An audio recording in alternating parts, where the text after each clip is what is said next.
صلوات بھی بھیج دیں۔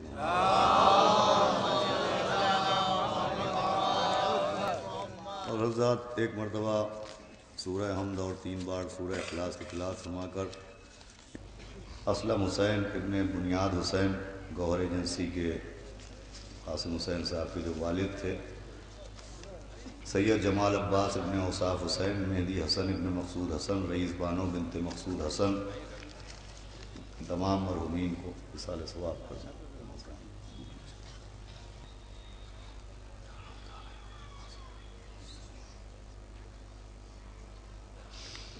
فاتحہ۔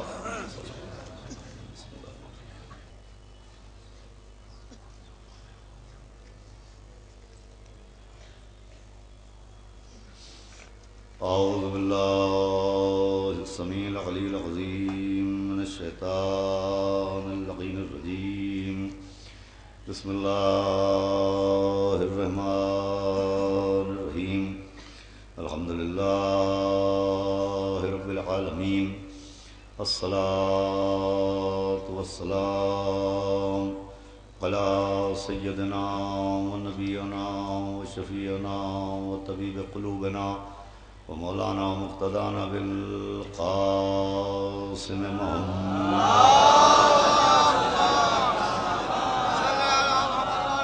وآلہ الطیبین الطاہرین المعصومین ولعنۃ اللہ علی اعدائہم اجمعین من یومنا ھذا الی یوم الدین، اما بعد فقد قال اللہ سبحانہ تبارک و تعالی فی القرآن المجید والفرقان الحمید، بسم اللہ الرحمن الرحیم، وَلَقَدْ كَرَّمْنَا بَنِي آدَمَ وَحَمَلْنَاهُمْ فِي الْبَرِّ وَالْبَحْرِ وَرَزَقْنَاهُمْ مِنَ الطَّيِّبَاتِ وَفَضَّلْنَاهُمْ عَلَى كَثِيرٍ مِّمَّنْ خلقنا تفضیلا۔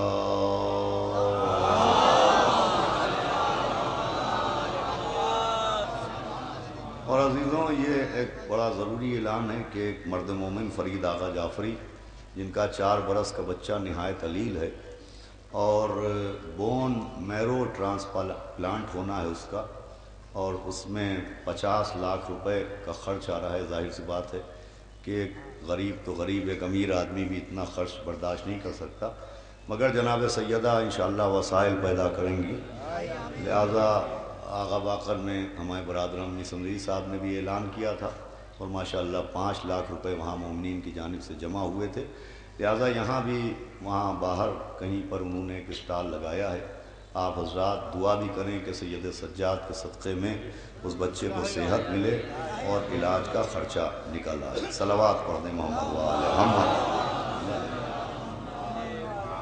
حضرتاران سرکار سید الشہداء اور سوگواران حضرات اسیران کربلا بطفیل چہاردہ معصومین علیہ السلام، اور خصوصاً بتائید شہزادی اولیاء بنت رسول حضرت بطول جناب فاطمہ الزہرا سلام اللہ علیہا۔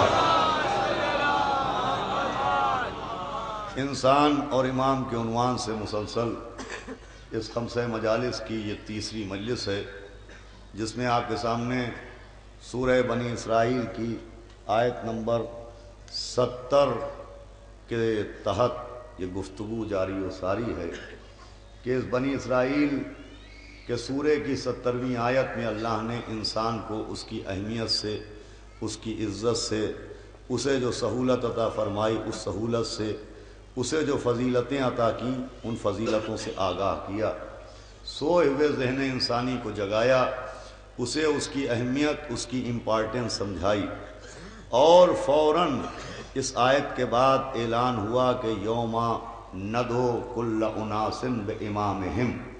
جیسے ہی انسان کو اس کی اہمیت سمجھائی، فوراً اگلی آیت میں اعلان ہوا کہ اور اس انسان کو محشر میں اس کے امام کے ساتھ بلایا جائے گا۔ یعنی انسان اور امام ذکر کو مربوط کیا۔ میں نے کل بھی عرض کیا تھا کہ انسان کے ذکر کو اللہ نے ذکر نہیں رکھا، زینۂ معرفت امام بنا دیا۔ کہ اپنی عزت و اپنی خلقت و اپنی سہولت پر غور کرو اور پھر طے کرو اسی دنیا میں کہ تم محشر میں کس امام کے ساتھ آؤ گے۔ ہم نے تمہیں اشرف مخلوق بنایا ہے، تم معصوم امام کے ساتھ آؤ گے یا اپنے سے بھی کمتر کے ساتھ آؤ گے، یہ تمہیں فیصلہ کرنا ہے، یہ تمہیں طے کرنا ہے۔ اس لیے کہ ہم نے تمہیں اتنی عزت دی، میں نے شاید پہلی مجلس میں عرض کیا کہ ہدایت لینے والے کو انسان کہتے ہیں، ہدایت دینے والے کو امام کہتے ہیں۔ انسان غور کرے، جب ہدایت لینے والا اتنا با اختیار ہے تو ہدایت دینے والا کتنا با اختیار ہوگا۔ ذرا صلوات کا سہارا دیں تو بات کرو۔ میں پہلی ہی مجلس سے وقت کو ضائع کیے بغیر صرف آپ کی خدمت میں اپنی محنت پیش کر رہا ہوں کہ انسان کو اللہ نے اتنی عزت دی، اتنی عزت دی کہ اللہ نے اس انسان کو خلق کرنے سے پہلے ہر وہ چیز جس کی اس انسان کو ضرورت تھی اسے خلق کر دیا۔ انسان کو بعد میں خلق کیا، سورج پہلے خلق ہو گیا۔ انسان بعد میں خلق ہوا، چاند کو پہلے خلق کر دیا۔ انسان کو بعد میں خلق کیا، ہوا کو پہلے خلق کیا۔ پانی کو پہلے خلق کیا، انسان کو بعد میں خلق کیا۔ یہ انسان کی زندگی کی ضرورتیں ہیں، یہ آکسیجن، یہ ہوا، یہ پانی، یہ غذا، یہ سورج، یہ انرجی، یہ سب انسان کی زندگی کی ضرورت ہے۔ اللہ نے اس انسان کو اتنی عزت دی کہ انسان کی زندگی کے لیے جتنی ضروری چیزیں تھیں انسان کو خلق کرنے سے پہلے اللہ نے ان کو خلق کر دیا۔ انسان کو ہوا کی ضرورت تھی، ہوا کو پہلے خلق کیا، انسان کو بعد میں خلق کیا۔ انسان کو پانی کی ضرورت تھی، اللہ نے پانی پہلے خلق کر دیا، انسان کو بعد میں خلق کیا۔ انسان کو سورج کی ضرورت تھی، جڑ جائیے گا مجھ سے، اللہ نے سورج پہلے خلق کیا، انسان بعد میں خلق کیا۔ اور ایک پہچان بھی بنی کہ انسان ضرورت مند ہے تو ضرورتوں کو پہلے خلق کیا، ضرورت مند کو بعد میں خلق کیا۔ میں دیکھتا ہوں اسی جملے سے آپ اگر متوجہ ہو گئے تو گفتگو آسان ہو جائے گی۔ بھائی انسان ضرورت مند ہے، ہوا انسان کی ضرورت ہے، انسان ضرورت مند ہے، پانی انسان کی ضرورت ہے، انسان ضرورت مند ہے، سورج انسان کی ضرورت ہے۔ تو انسان ضرورت مند ہے۔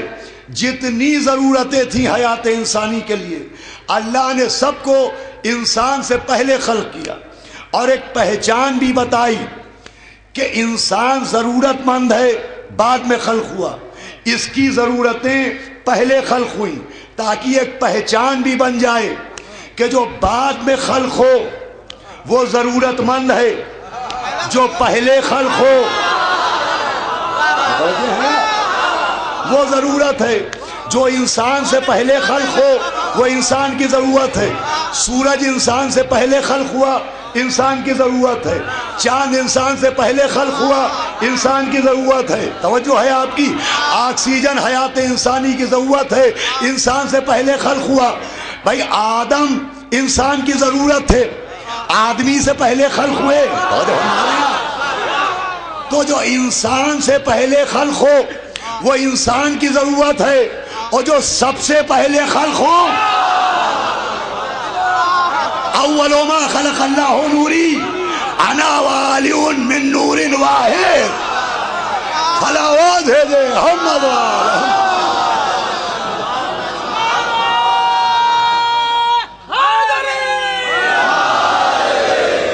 صلوات اور باواد بلند بھیجے محمد والا۔ بھائی نور محمد و آل محمد کو پہلے خلقی اس لیے کیا کہ سورج انسان کی ضرورت ہے، چاند انسان کی ضرورت ہے، آکسیجن انسان کی ضرورت ہے، اور محمد و آل محمد پوری کائنات کی ضرورت ہے۔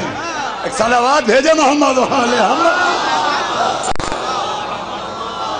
اب دیکھیے گا، متوجہ ہیں آپ پہلے ہی دن سے۔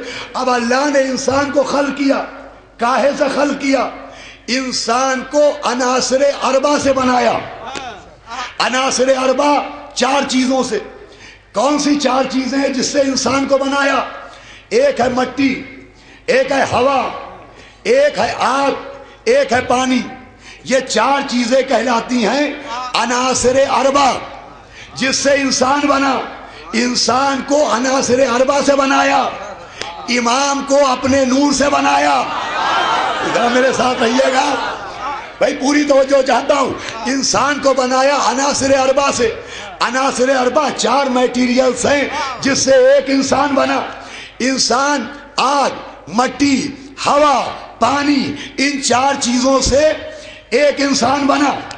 اچھا, اللہ نے انسان کو مٹی سے بنایا, آگ سے بنایا, ہوا سے بنایا, پانی سے بنایا, اور خلقت بھی دکھائی, اور خلقت میں اپنی قدرت بھی دکھائی کہ جن چیزوں سے اللہ نے انسان کو بنایا ہے وہ نایاب نہیں ہیں, وہ سب دستیاب ہیں. توجہ سنیے گا, جن چیزوں سے اللہ نے انسان کو بنایا, مٹی کوئی نایاب نہیں ہے, ہر جگہ مل جائے گی. پانی ہر جگہ مل جائے گا, آگ ہر جگہ مل جائے گی, ہوا ہر جگہ مل جائے گی.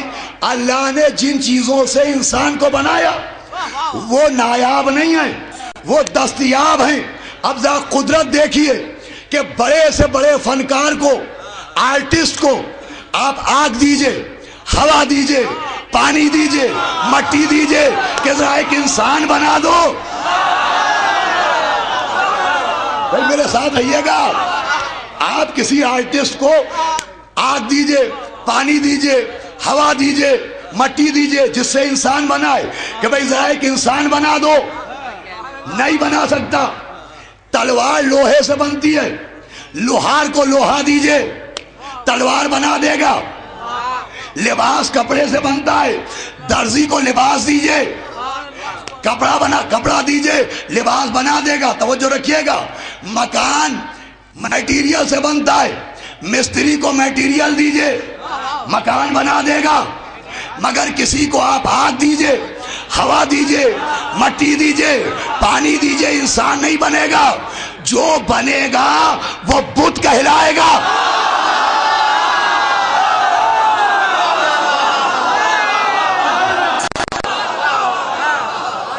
میرے ساتھ رہیے گا, جو بنے گا اسٹیچو کہلائے گا, بت کہلائے گا, انسان نہیں بن سکتا.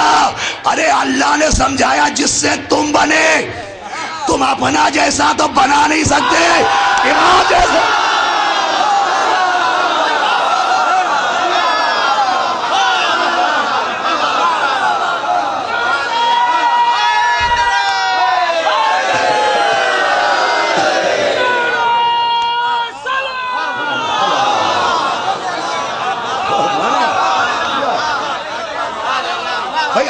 جن چیزوں سے بنا جو دستیاب ہیں, اس سے اپنا جیسا انسان تو بنا نہیں سکتا. اللہ نے امام کو نور سے بنایا ہے, کوئی امام کیا بنے گا؟ اچھا, آگ, ہوا, مٹی, پانی, ان میٹیریل سے جو بنا وہ کیا کہلایا؟ بت کہلایا. بت معلوم ہے انسان کے مقابلے میں اگر انسان بنانے کی کوشش کی جائے تو وہ بت کہلائے گا. اب پڑھنا میرا کام ہے, سمجھنا آپ کا کام ہے. تو امام کے مقابلے میں اگر کوئی بنایا جائے تو وہ بھی بت کہلائے گا. اب سمجھے دعائے صنمی قریش میں مولا نے کیوں کہا کہ ان دونوں بتوں پر لعنت.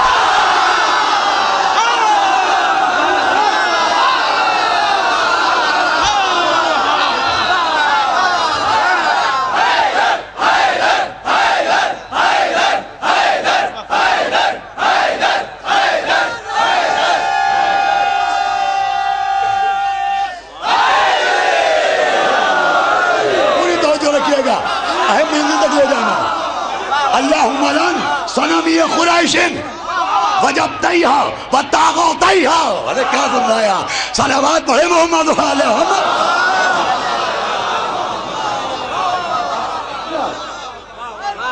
بدھ کہلائے گا, بدھ بنے گا وہ. اچھا, انسان کاہے سے اللہ نے بنایا؟ آگ, مٹی, ہوا, پانی, ان چار چیزوں سے انسان بنا. دنیا کا سب سے پہلا انسان کون تھا؟ جناب آدم. صلوات پڑھے محمد علیہ محمد. بہت اہم گفتگو ہے. جناب آدم دنیا کے پہلے انسان زمین سے مٹی منگائی, پانی ملایا, سورج کی روشنی میں سکھایا, آگ, ہوا سے وہ پتلا تیار ہوتا رہا.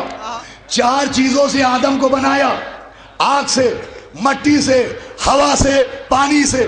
پہلا انسان ان 4 چیزوں سے بنا. اب شیطان کیوں بنا؟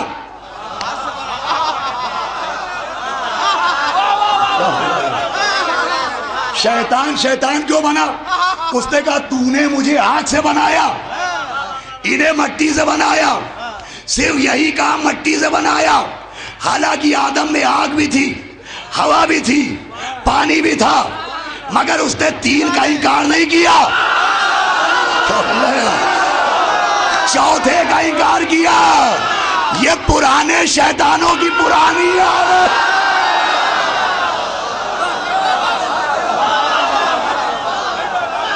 اب میرے ساتھ رہیے, میں نتیجے تک پہنچانا چاہ رہا ہوں. صلوات بآواز بلند بڑے محمد.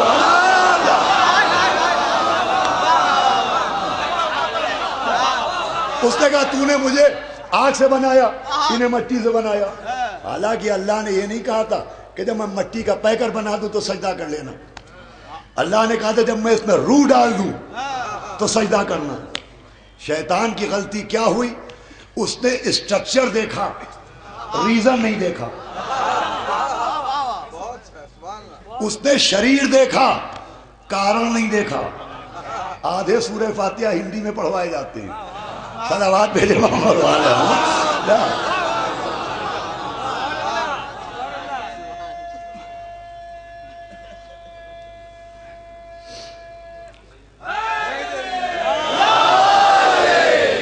شیطان کیوں بنا؟ اس نے جسم دیکھا, وجہ تعظیم نہ دیکھی. وہ یہ سمجھا کہ سجدہ مٹی کی وجہ سے ہے. اللہ نے کہا تھا جب روح ڈال دوں. شیطان اس لیے بنا کہ اس نے جسم دیکھا, روح نہیں دیکھی. بھائی آدم کا پیکر کی وجہ سے محترم نہیں تھا, روح کی وجہ سے محترم تھا. جیسے خاک کربلا خاک کی وجہ سے محترم نہیں ہے.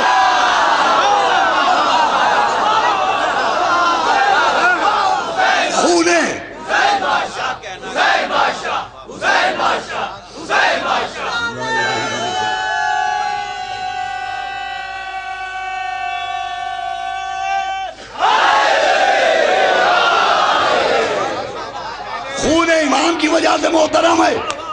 یہ ممبر لکڑی کی وجہ سے محترم نہیں ہے, نسبت رسول کی وجہ سے محترم ہے. عالم کپڑے کی وجہ سے محترم نہیں ہے, نسبت عباس کی وجہ سے محترم ہے. تعزیہ کاغذ کی وجہ سے محترم نہیں ہے, نسبت حسین کی وجہ سے محترم ہے. آپ جو کپڑا دیکھے نسبت عباس نہ دیکھے, کاغذ دیکھے نسبت حسین نہ دیکھے. قرآن والا عقیدہ نہیں ہے, شیطان والا.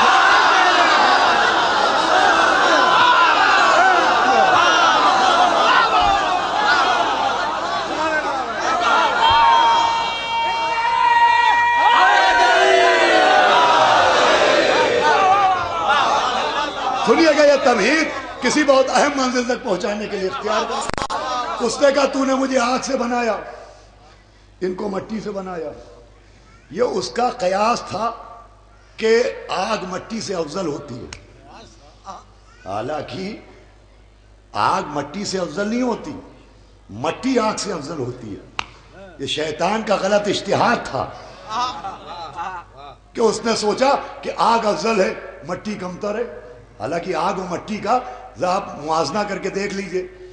آگ میں ہوتا ہے غرور, مٹی میں ہوتی ہے انکساری.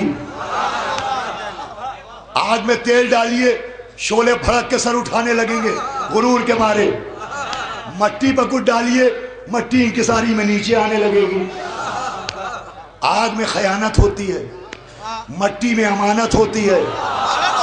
آگ میں دانہ ڈالیے جل جائے گا, مٹی میں دانہ ڈالیے شجر بن جائے گا. صلوات تو پڑھے محمد والے محمد.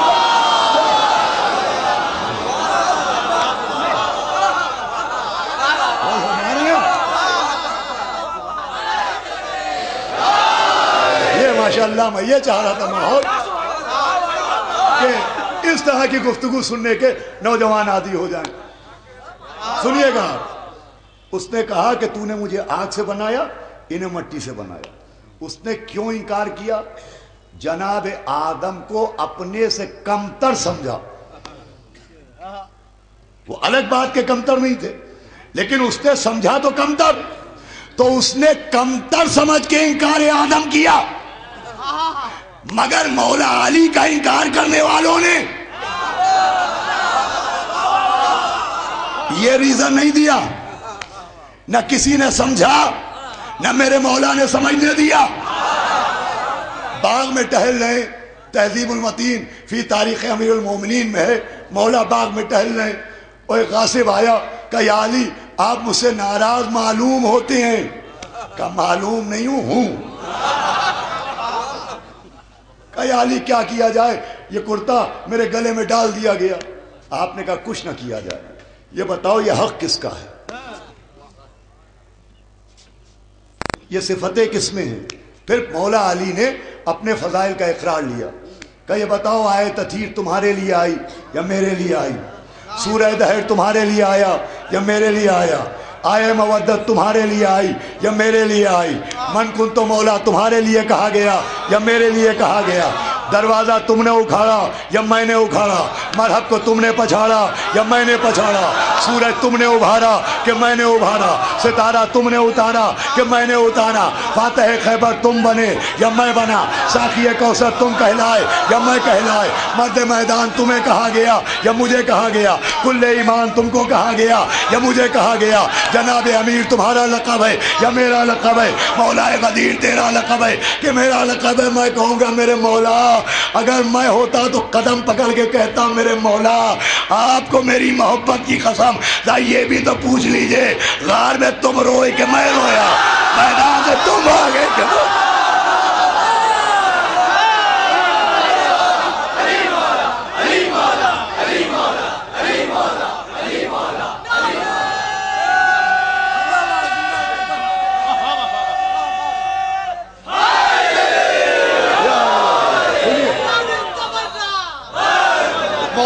کائنات کا مسئلہ سنانے میں مزہ آتا ہے, ذکر حیدر سنانے میں مزہ آتا ہے, جلنے والوں کو جلانے میں مزہ آتا ہے.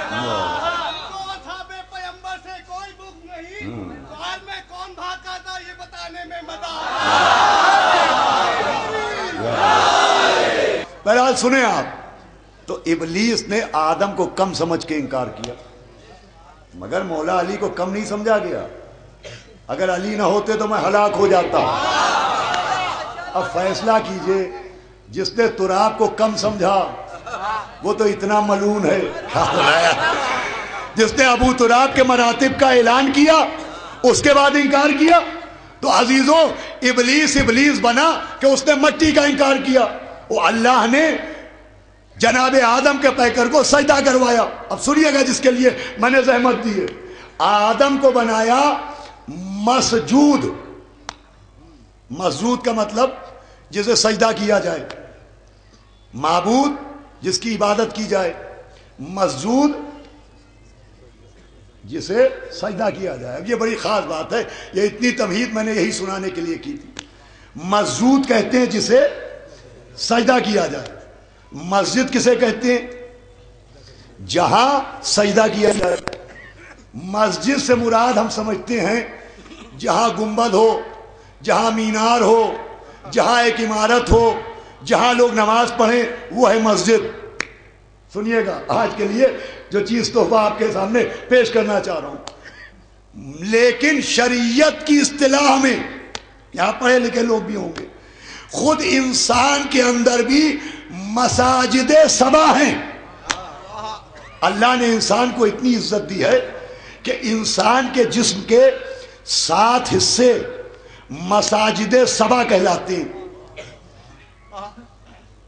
مساجد سبا, ایک یہ ماتھا, 2 ہتھیلیاں, 2 گھٹنے, 2 پیر کے انگوٹھے. صلوات پڑھے محمد. بھائی اس سے بہتر صلوات پڑھے تو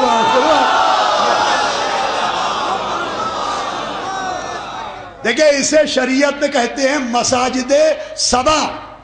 مساجد مسجد کی جمع ہے, سبا کہتے ہیں 7 کو. یہ 7 مسجدیں, سجدے کی جگہ, 2 ہتھیلیاں, ماتھا, دونوں گھٹنے, پیر کے انگوٹھے, اسے کہتے ہیں مساجد سبا. اور قرآن میں ہے کہ مسجد اللہ کے لیے ہے. اسی لیے امام معصوم کا دور تھا, ایک چور پکڑا گیا اور سزا سنائی گئی کہ اس کے ہاتھ کاٹے جائیں. اب ہاتھ کاٹنے والوں کو یہی نہیں پتا کہ ہاتھ کاٹیں کہاں سے. آج تک باندھنے کا علم بھی نہیں ہوا ہے کہ باندھے کہاں پہ. کسی نے کہا گٹے سے کاٹو, کسی نے کہا کوہنی سے کاٹو, کسی نے کہا شانے سے کاٹو. اتنے میں ید اللہ کا وارث آ گیا. اس نے کہا نہ گٹے سے کٹیں گے ہاتھ, نہ کوہنی سے کٹیں گے ہاتھ, نہ شانے سے کٹیں گے ہاتھ. انگلیاں کاٹو, اس لیے کہ یہ ہتھیلیاں ہیں مسجد. یہ ہے رکن سجدہ. چور کو چوری کی سزا دی جائے گی, عبادت سے محروم نہیں کیا جائے گا. صلوات بھیجو محمد محمد. بھائی بڑی توجہ, آخری آدمی تک. یہ کہلاتی ہے مساجد سبا. مسجد عمارت کی وجہ سے مسجد نہیں بنتی. یہ بات سمجھ میں آ گئی. مسجد تب بنے گی جب ایک انسان کے یہ 7 اعضائے سجدہ. میرے مولا میری مدد کیجئے گا, اس مشکل بات کو آپ کے چاہنے والوں تک پہنچا دوں. جہاں انسان کے یہ 7 اعضائے سجدہ مس ہو جائیں, وہ جگہ ہے مسجد. مسجد گنبد کی وجہ سے مسجد نہیں, عمارت کی وجہ سے مسجد نہیں. مسجد ایک انسان کی وجہ سے بنتی ہے, انسان اور امام. بھائی موضوع سمجھ میں آ رہا ہے آپ کے. ایک انسان کے 7 حصے جہاں ٹچ ہو جائیں, جہاں مس ہو جائیں, وہ مسجد ہے. تو ایک انسان کا ماتھا, ہاتھ, گھٹنے, انگوٹھے جس زمین سے مس ہو جائیں وہ مسجد ہو جائے. اب کوئی نہ پوچھے کہ علی کی وجہ سے کعبہ قبلہ کیوں.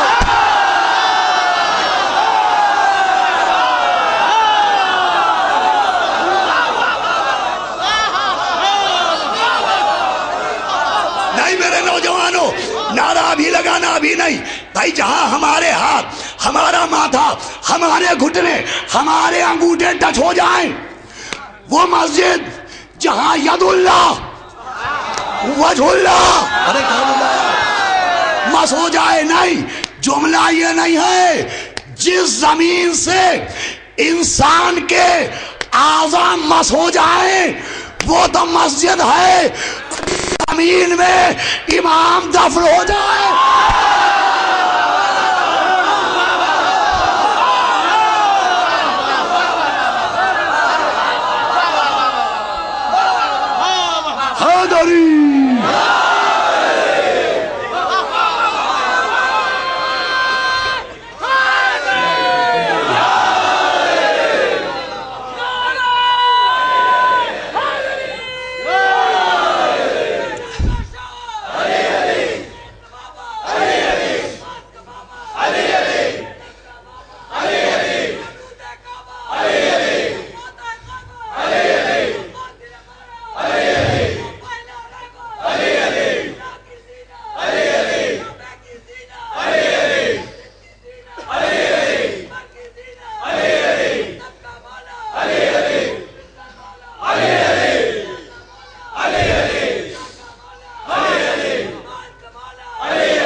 سن لیا میرے نوجوانوں؟ اب سنیے، انسان کے اعضائے بدن جس زمین پر مس ہو جائیں وہ مسجد ہے. جہاں پورا جسم امام حسین دفن ہو جائے، نہیں ابھی نہیں پہنچے آپ. وہ زمین کیا ہوگی؟ اب سمجھ میں آیا کہ یہ روایت کتاب میں کیوں ہے کہ جب زمین کعبہ نے کہا کہ مجھ سے افضل کون، آواز خائی خدرات آئی، خاموش، زمین کربلا کو دیکھ.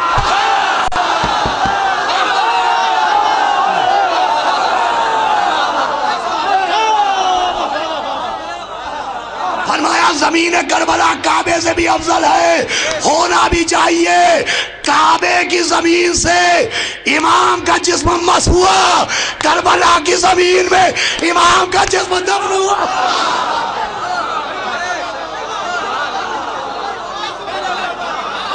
صلوات پڑھے محمد و آل محمد پر.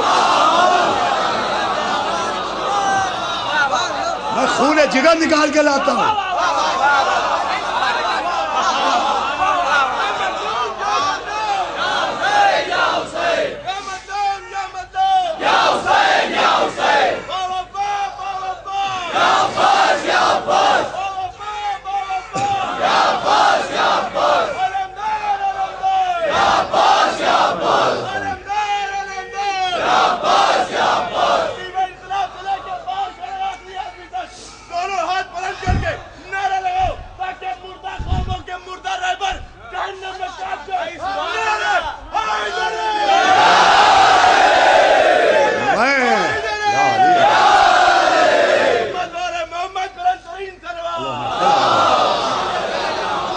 تاکہ نوجوان یہاں سے دلیلیں لے کے جائیں. ارے گناہگار انسان کے اعضائے بدن، کالی کالی پیشانی، اودی اودی ہتھیلیاں، میلے میلے گھٹنے، میل بھرے ناخون، جس سے مس ہو جائے وہ مسجد ہے. جہاں مولا حسین دفن ہو جائیں وہاں کی مٹی خاک شفا کیوں ہے؟ صلوات بھیجے محمد علیہ. سنیے ابھی کہاں آئی ہے میری منزل. میں جناب سیدہ کے چوکھٹ پر ماتھا رگڑ رگڑ کے جناب عباس کا واسطہ دے دے کے تیاری کرتا ہوں تاکہ نوجوان یہاں سے کچھ لے کے جائیں. مسجد کیا؟ جس جگہ ایک انسان سجدہ کرے، اعضائے سجدہ مس ہو جائیں وہ مسجد ہے. جہاں امام کا جسم مس ہو جائے، دفن ہو جائے، کوئی کیا سمجھے گا وہ کیا ہے. اچھا مسجد میں جہاں سجدے ہوئے، نماز پڑھی گئی، وہ مسجد ہو گئی. اب ایک عمارت بنی، گنبد لگے، میناریں ہوئیں، اسی میں ایک جگہ کہلاتی ہے محراب. محراب، یہ محراب کیا ہے؟ محراب محراب کیوں کہلاتی ہے؟ کہ صاحب اس محراب میں امام جماعت جو نماز پڑھائیں گے وہ کھڑے ہوں گے. یہ محراب ریزرو ہے ان کے لیے. محراب امام جماعت کے لیے ریزرو ہے. محراب سنیے، محراب کو محراب کیوں کہتے ہیں؟ محراب بنا ہے حرب سے. محراب بنا ہے حرب سے. حرب کہتے ہیں جنگ کو. جہاں قتل ہو وہ مقتل کہلاتا ہے. جہاں سجدہ ہو وہ، بھائی اتنا بھی غور سے نہ سنیے کہ مجھے لگے کہ سو گئے سب. صلوات بھیجے محمد والے. مولا کائنات نے کہا بولو تاکہ پہچانے جاؤ. تو ذاکر بول کے اپنے کو پہچانواتا ہے، مجمع بول کے اپنے کو پہچانواتا ہے. صلوات بھیجے محمد والے.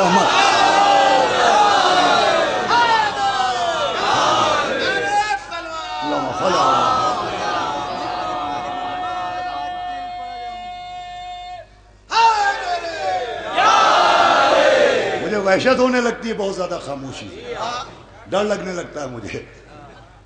محراب بنائے حرب سے. حرب کا مطلب ہوتا ہے جنگ. آلات حرب و ضرب سنتے ہیں آپ؟ آلات حرب و ضرب جنگ کے اسلحے. حرب کہتے ہیں جنگ کو. جہاں قتل ہو وہ مقتل، جہاں سجدہ ہو وہ مسجد. جہاں حرب ہو وہ کہلاتی ہے محراب. یہ محراب بھی جنگ کی جگہ ہے. یہاں کس سے جنگ ہے؟ کہ جو نماز پڑھانے کھڑا ہوگا اسے وسواس سے جنگ کرنا ہے, شیطانی خیالات سے جنگ کرنا ہے, تکبر سے جنگ کرنا ہے, غرور سے جنگ کرنا ہے, نام و نمو سے جنگ کرنا ہے. نام رکھا گیا محراب اس لیے کہ شیطانی خیالات سے جنگ کرنا ہے, شیطانی وسواس سے جنگ کرنا ہے, دنیاوی خواہشات سے جنگ کرنا ہے. نام رکھا محراب, ریزرو ہوئی امام جماعت کے لیے. لیجئے محراب خود بتا رہی ہے کہ مسجد کے امام کے لیے بھی شرط ہے کہ امام وہی بنے جسے لڑنا آتا ہو.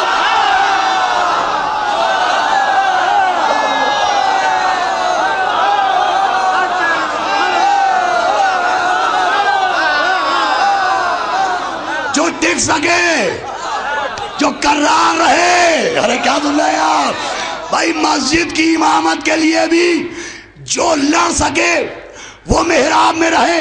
شیطانی خیالات سے جو نظر نہیں آتے, وسواس سے جو نظر نہیں آتا, شکوک سے جو نظر نہیں آتے, شبہات سے جو نظر نہیں آتے. ارے تو بھیا جو دکھائی دینے والوں سے نہ لڑ پائے,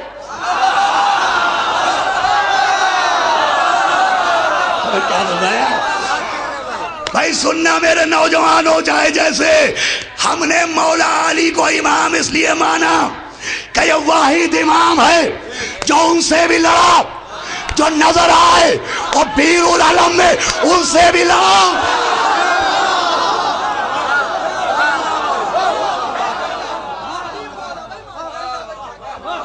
جنگ بیر العلم یاد ہے آپ کو؟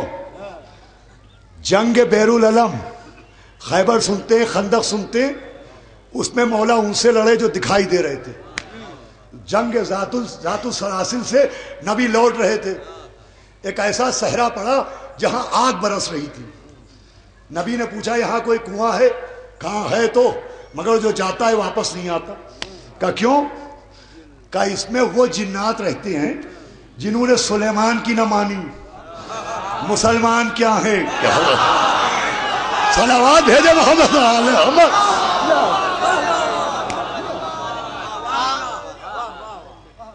جنگ بیر العلم کوئی ہے جو جائے؟ اب پیاس کسے لگتی؟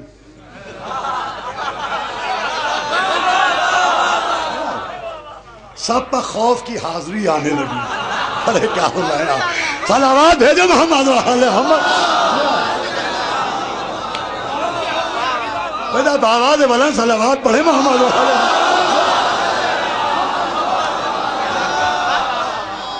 جنگ بیر العلم, بیر العلم کنویں کا نام تھا کہ کنواں ہے, پانی بہت ٹھنڈا ہے, ایسا پانی کسی اور کنویں کا نہیں ہے, لیکن ماحول بہت گرم ہے. کون جائے؟ وہ کہا آپ سب صاف. اتنے میں پیچھے سے مولا علی کی آواز آئی, لبیک یا نبی اللہ. مولا کائنات آئے, کہا چلو میرے ساتھ. اب علی آگے بڑھے, ان سے پہلے ایک تھے ذرا مولا کے چاہنے والے, وہ گئے تھے. تو لوگوں کا کہنا ہے کہ ایک جنات دھوئیں کی شکل میں نکلا اور انہیں ایسا پیسا جیسے پہاڑ کسی چڑیا کو پیس رہا ہو. باقی تو سب پیچھے ہو گئے. مولا کائنات نے ڈول ڈالی, انہوں نے رسی کاٹی, پھر ڈول ڈالی, پھر رسی کٹی, پھر ڈول ڈالی, رسی کٹی. مولا نے کہا ٹھہرو, میں تمہاری زندگی کی رسی کاٹتا ہوں. تو جو فرمائیے گا. اچھا وہ جنات کتاب میں لکھا ہے وہ معمولی جنات نہیں تھے, وہ بالکل ڈائریکٹ شیطان کی نسل سے تھے. شیطان بھی آگ سے بنا ہے, ان کا شجرہ ابلیس سے ملتا تھا, یعنی خاندان ابلیس والے تھے. کنویں پہ قبضہ جمائے بیٹھے تھے, پانی پہ پہرا لگائے بیٹھے تھے.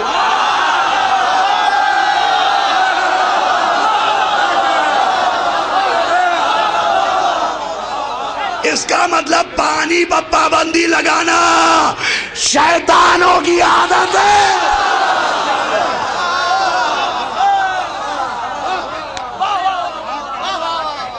دیکھیے کہاں سے لا رہا ہوں آپ کو. مولا کائنات اندر کودے. اب جو باہر ہیں وہ قرآن پڑھ رہے ہیں, جو باہر ہیں وہ دعائیں پڑھ رہے ہیں, جو باہر ہیں وہ پریشان ہو رہے ہیں, وہ آواز دے رہے ہیں یا علی یا علی یا علی. لیجئے کہلوا تو سب سے لیا علی.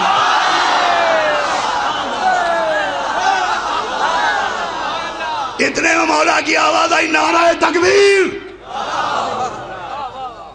تو مولا کائنات نکلے, نبی مسکراتے ہوئے آئے, فرمایا یا علی مبارک ہو, 20,000 واصل جہنم ہو گئے, 24,000 تمہارے غلام ہو گئے. توجہ فرمائیے گا, نہیں ابھی نتیجہ پہنچا ہی نہیں. جس میں یار سماعت تک میں لانا چاہ رہا ہوں پہنچے نہیں. کون تھے یہ؟ شیطان کی اولاد, جنات. کاہے سے بنے ہیں؟ آگ سے. شیطان نے کیا کہا تھا؟ میں آگ سے بنا ہوں, یہ مٹی سے بنے. کسے کہا تھا؟ تراب کو. ارے نتیجہ تو تباہ ہے. اس نے تراب کی انسلٹ کی تھی, اس نے تراب کی توہین کی تھی, بدلہ باقی تھا. بحر العلم میں اس کی اولاد آئی, ابو تراب آیا. یہ جملہ آپ کے حوالے. علی نے جناتوں پر فتح حاصل نہیں کی, تراب کا بدلہ ابو تراب نے لے.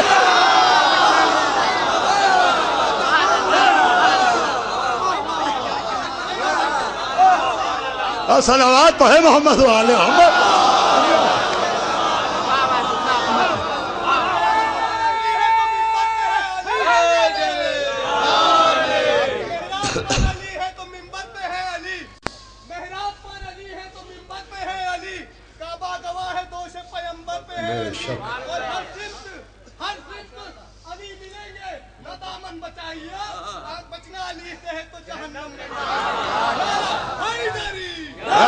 بس عزیزو آخری منزل ہے انشاءاللہ, کل و پرسوں 2 دن باقی ہیں.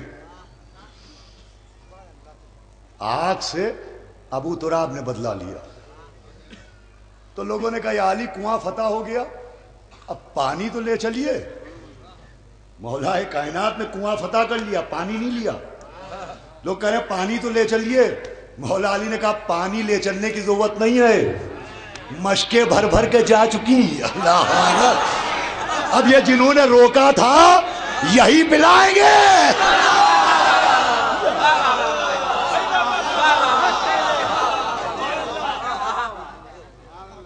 یہ ہے امام. ارے مسجد کے امام کے لیے ضروری ہے ماہر جنگ ہو, تو کائنات کا امام. اب سنیے آخری بات کہ مسجد کے امام کے لیے ایک شرط اور بھی ہے کہ وہ صحیح طریقے سے نماز پڑھاتا ہو. اور نماز کا صحیح طریقہ کیا ہے؟ پیغمبر نے فرمایا نماز کا صحیح طریقہ یہ ہے کہ نماز ویسے پڑھنا جیسے مجھے پڑھتے ہوئے دیکھنا. اب آخری آدھی تو توجہ چاہتا ہوں. نماز کا صحیح طریقہ کیا ہے؟ نماز ویسے پڑھنا جیسے مجھے پڑھتے ہوئے دیکھنا. ہر ملت مسلمہ کی کتاب میں, ہر فرقے کی کتاب میں یہ حدیث ہے کہ نبی نے بتایا صحیح نماز وہ ہے کہ نماز ویسے پڑھنا جیسے مجھے پڑھتے ہوئے دیکھنا. اب دین ایک ہے, فرقے 73 ہیں, اور 73 فرقوں میں نماز کے 5 طریقے ہیں. 5 طریقے ہیں نماز کے.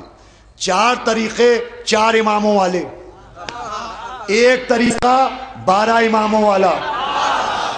بھائی تھکے تو نہیں؟ میرے ساتھ آئیے. 4 طریقے 4 اماموں والے. کچھ لوگ امام شافعی کے طریقے سے پڑھتے ہیں, کچھ امام مالک کے طریقے سے, کچھ امام احمد بن حنبل کے طریقے سے, کچھ امام ابو حنیفہ کے طریقے سے. امام ابو حنیفہ, امام شافعی, احمد بن حنبل, امام مالک, یہ 4 طریقے ہیں. الحمدللہ ہم 12 اماموں کے بتائے ہوئے طریقے سے نماز پڑھتے ہیں. صحیح طریقہ کیا ہے؟ نبی نے کہا ویسے پڑھنا جیسے مجھے پڑھتے ہوئے دیکھنا. ہم پہنچے ابو حنیفہ کے پاس کہ حضور آپ نے نبی کو کتنی مرتبہ نماز پڑھتے دیکھا؟ تاریخ نے کہا احمق، یہ نبی کے 80 برس بعد پیدا ہوئے، نماز تو نماز، انہوں نے نبی ہی کو نہیں دیکھا۔ میرے ساتھ رہیے گا، امام مالک کا یہ ان کے بعد، شافعی ان کے بعد، احمد بن حنبل ان کے بعد، تو یہ طریقے بتانے والے جتنے ہیں کسی نے نبی کو نماز پڑھتے نہیں دیکھا۔ اب ہم پہنچے 12 کے پاس، 12ویں کے پہلے کے پاس کہ آپ نے دیکھا، تاریخ نے کہا 12ویں کا پہلا وہ جس نے سب سے پہلے دیکھا، رضا جاگ جائیے، دوسرا وہ جس نے پہلو میں کھڑے ہو کے دیکھا، تیسرا وہ جس نے پیٹھ پر بیٹھ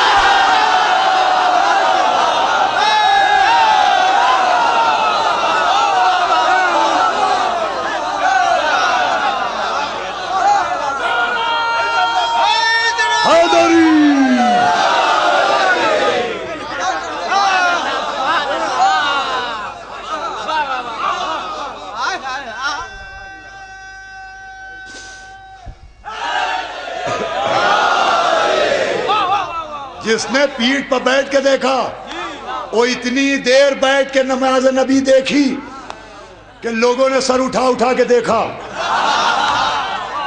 اور پھر سب نے سر سجدے میں رکھ لیا۔ ایک نے نبی سے مسئلہ نہیں پوچھا کہ ہم نے نماز پڑھی تھی قربتن اللہ، کر لی امام کی زیارت، تو کیا وضو پھر سے کریں، نماز دوبارہ پڑھیں؟ کسی نے نہیں پوچھا ہماری نماز ٹوٹی تو نہیں؟ ارے بھیا وہیں سے سمجھو، جب مولا حسین کو دیکھنے سے صحابہ کی نماز نہ ٹوٹی تو تعزیہ دیکھنے سے نکاح کہاں گئے؟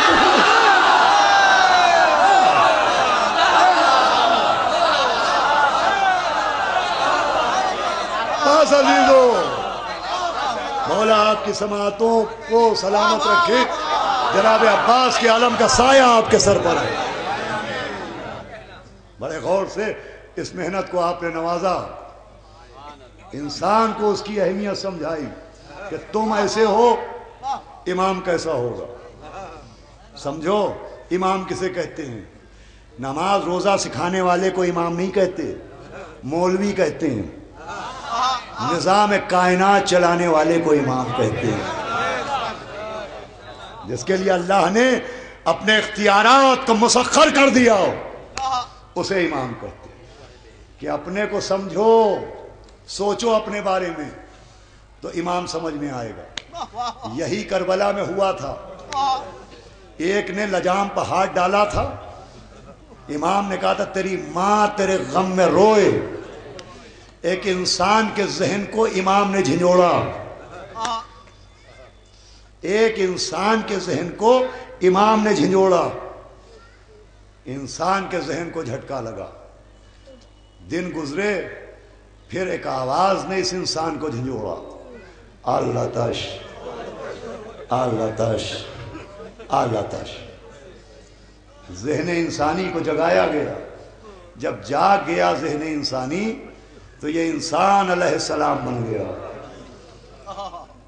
اب اس انسان کو اپنی اہمیت کا اندازہ ہوا تو اب اپنی عزت کی حفاظت کے لیے، اپنی خلقت کی عزت کے لیے تلاش ہے کہ میں کسی طرح امام تک پہنچ جاؤں۔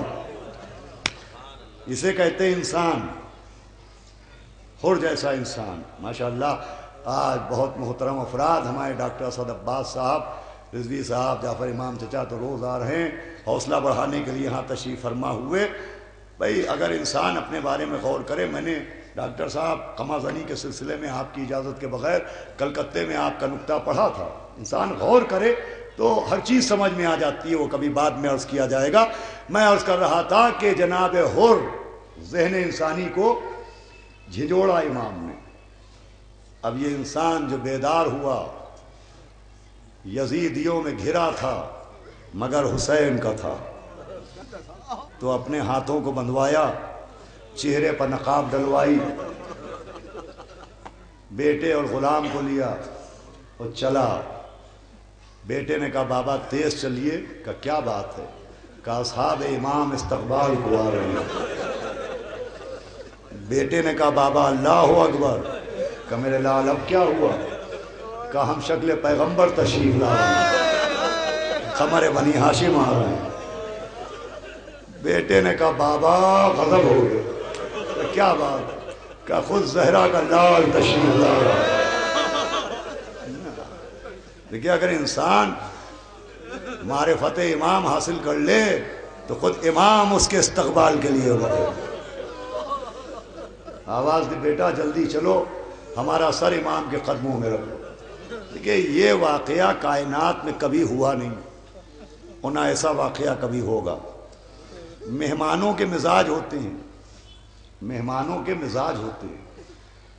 ہر مہمان کسی شہر میں جاتا ہے تو ایسا گھر ڈھونڈتا ہے کہ جہاں بھوک لگے تو کھانا مل جائے، جہاں پیاس لگے تو پانی مل جائے، جہاں تکان ہو تو بستر مل جائے۔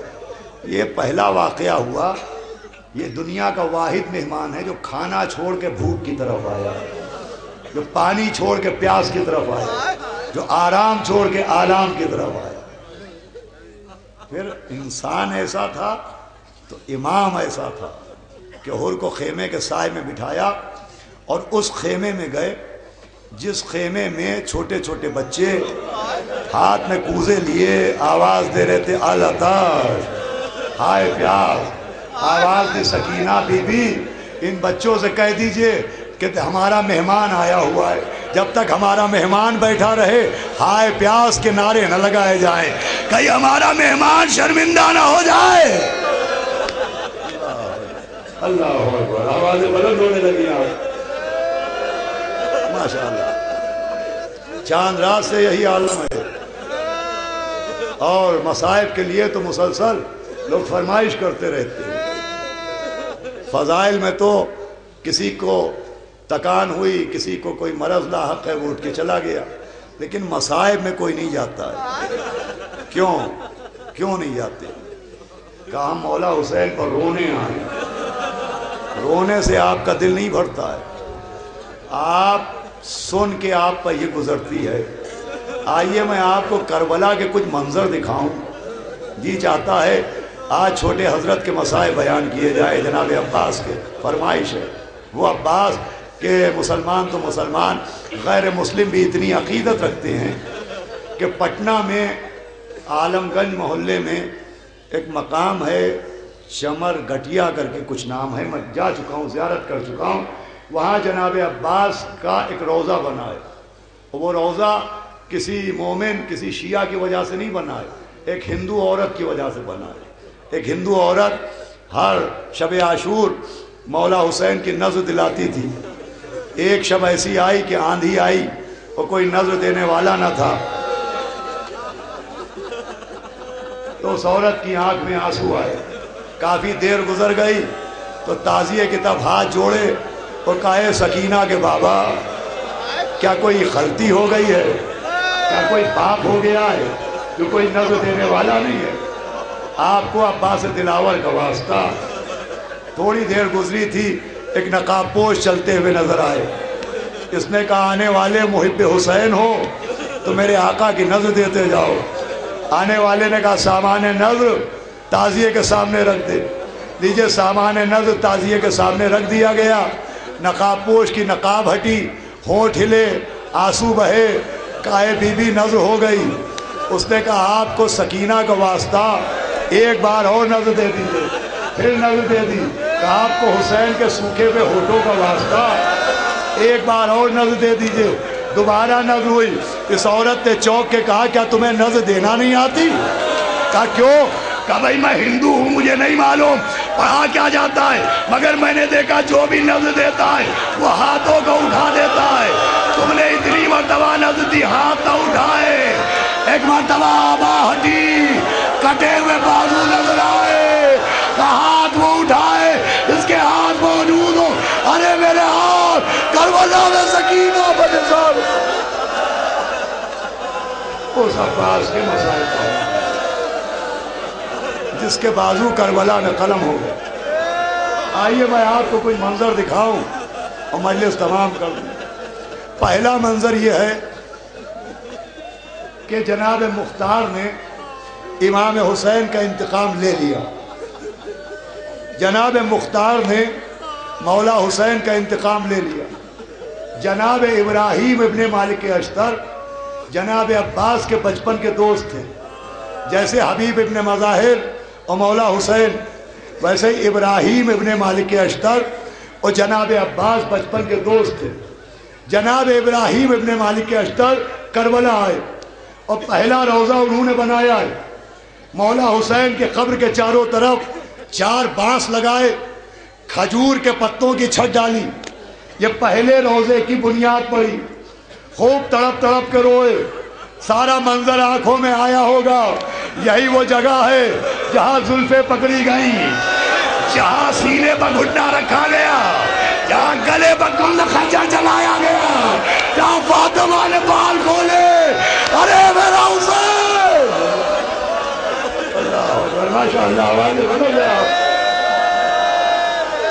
آخری آدمی تک انشاءاللہ روتا ہوا جائے گا. خوب روئے، تڑپ تڑپ کے روئے. گریبان چاک کیا ابراہیم ابن مالک اشتر نے، اور پھر چہرے پر خاک قبر حسین ملی اور اٹھے. اب دریا کے کنارے بچپن کا دوست سو رہا ہے. ایک مرتبہ دور سے عباس کی قبر نظر آئی. ابراہیم ابن مالک اشتر دوڑنے لگے. دوڑتے ہوئے جناب عباس کی قبر پر آئے. نہ روئے، نہ چیخے، نہ چلائے، نہ گریبان چاک کیا، نہ تواچے لگائے. ایک مرتبہ قبر کے پاس بیٹھے اور سینے کی مٹی کو مٹھی میں جگا. کہا عباس میں تم سے پوچھتے آیا ہوں، ارے تمہارے ہوتے ہوئے زہرا کا گھر اجڑ گیا، زینب کی چادر چھن گئی، اکبر کے سینے میں جائزہ، قاسم کا لاشا پالون، اصغر کے گلے میں تیر.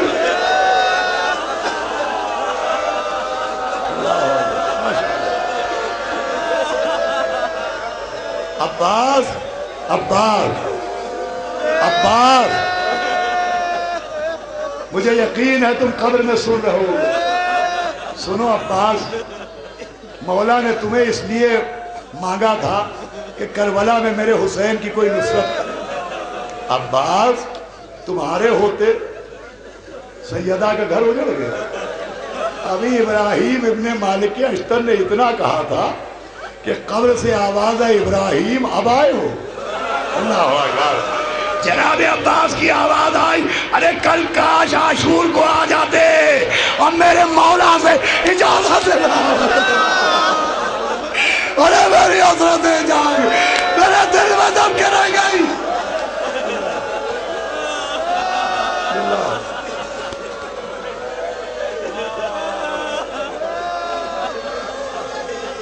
بہت سی باتیں ایسی ہیں جو آپ کی سنی سنائی ہیں تو آپ سنتے ہیں اور رونے لگتے ہیں. خدا کی قسم کچھ باتیں میں ایسی پڑھوں گا کہ آپ نے نہیں سنی ہوگی. ہو سکتا ہے پہلی بار سنیں تو آپ اسے یاد کریں. بستر پر لیٹ کے آپ سوچئے گا. جناب عباس کی شجاعت آپ نے سنی ہے، آپ صبر سوچئے. اور جناب لبابہ جو جناب عباس کی زوجہ ہیں، آپ صبر سوچئے. ایک موقع آیا تھا کربلا میں جناب عباس کو بدلہ لینے کا، تلوار چلانے کا. ظلم صرف کربلا میں نہیں ہوا، کربلا سے پہلے بھی بہت کچھ ہو چکا ہے. حاکم شام کے دور میں بہت سے بچے قتل کیے گئے. جناب لبابہ کس کی بیٹی ہیں؟ عبید اللہ ابن عباس کی بیٹی ہیں. عبید اللہ ابن عباس نبی کے ایک چچا زاد بھائی تھے، ان کی بیٹی تھی جناب لبابہ. ان کے 2 چھوٹے چھوٹے بھائی تھے. کوفے میں 2 چھوٹے چھوٹے بھائی تھے. جناب عباس سے کیا رشتہ بنا؟ برادر نسبتی ہوئے. بیوی کے بھائیوں سے برادر نسبتی کا رشتہ ہوتا ہے. سوچئے گا گھر پر جا کے کتنا سخت مرحلہ تھا جناب عباس کا کربلا میں صبر کرنا اور جناب لبابہ کا بھی خاموش رہنا.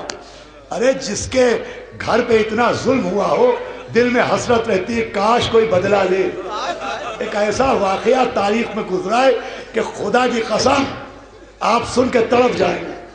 جناب لبابہ جناب عباس کی بیوی کے دو چھوٹے چھوٹے بھائی تھے. ایک ملوم تھا بسر ابن ارطاد، حاکم شام کا خاص ظالم، جو حیثیت یزید کے لیے ابن زیاد کی تھی وہی بسر ابن ارطاد کی تھی. اس بسر ابن ارطاد نے گھر میں گھس کے دو چھوٹے چھوٹے بچے یعنی لبابہ کے بھائیوں کو ان کی ماں کے سامنے ذبح کر دیا. اللہ اتنی بے دردی سے یہ بچے ذبح ہوئے تھے کہ جنہیں آپ جناب عباس کی ساس کہہ سکتے ہیں، جناب لبابہ کی ماں، ان کے سامنے دو چھوٹے چھوٹے بچوں کو بسر ابن ارطاد نے ذبح کر دیا. عالم یہ ہوا تھا کہ اس کے بعد جناب لبابہ کی ماں کو چین نہیں ملتا تھا، گھر کے آنگن میں دوڑتی رہتی تھی، ہائے میرے بچے، ہائے میرے بچے، ہائے میرے بچے. ایسا دردناک نوحہ تھا کہ ایک بالکل الگ کا آدمی ان کے گھر کے سامنے سے گزر رہا تھا. اس نے پوچھا یہ بی بی کون ہے؟ بتایا گیا یہ عبید اللہ ابن عباس کے خاندان کی ہیں، جناب عباس کی ساس ہیں، یہ جناب لبابہ کی والدہ ہیں. کہ یہ اتنا کیوں روتی ہیں؟ کہ ان کے سامنے دو چھوٹے چھوٹے بچے ذبح کر دیے گئے. وہ غیر آدمی تھا، اس نے خدا کی قسم اب تک کھانا نہ کھاؤں گا جب تک اس ظالم کو مار نہ ڈالوں گا. آپ سوچے جب غیر کے دل میں یہ جذبہ انتقام تھا تو عباس کے دل میں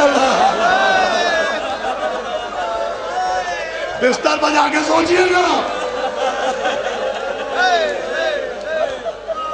جناب لبابہ کے دل میں کیا رہا کہ آج میرا شوہر جائے مولا حسین کے پیاسے بچوں کا انتقام لے اور میرے بھائیوں کا انتقام لے. لیکن نہیں، عباس کہہ رہے ہیں آقا، کہا نہیں عباس تم تو میرے لشکر کے علمدار ہو. کہا لشکر کہاں جو علمداری کرو.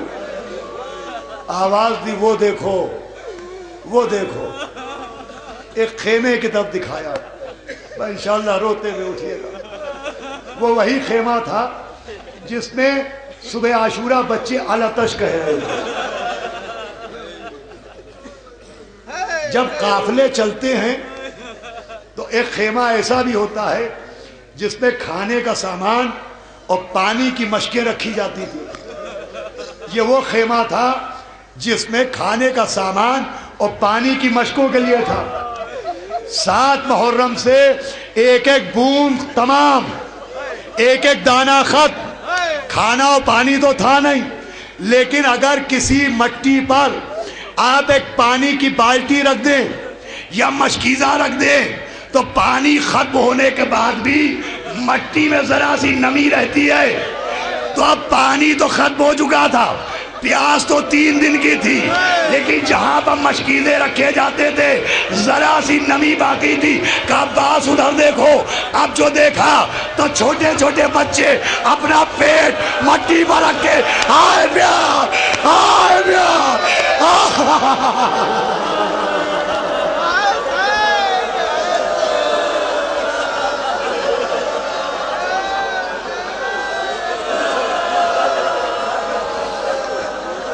اللہ اکبر، ماشاءاللہ آوازیں بلند ہیں. میرے نوجوانوں رونے میں کوئی شرم نہ کرنا. میں عرض کر چکا ہوں چھٹے امام نے کہا ہے جو میرے جد بآسو بہاتا ہے دادی فاطمہ کی مدد کرتا ہے.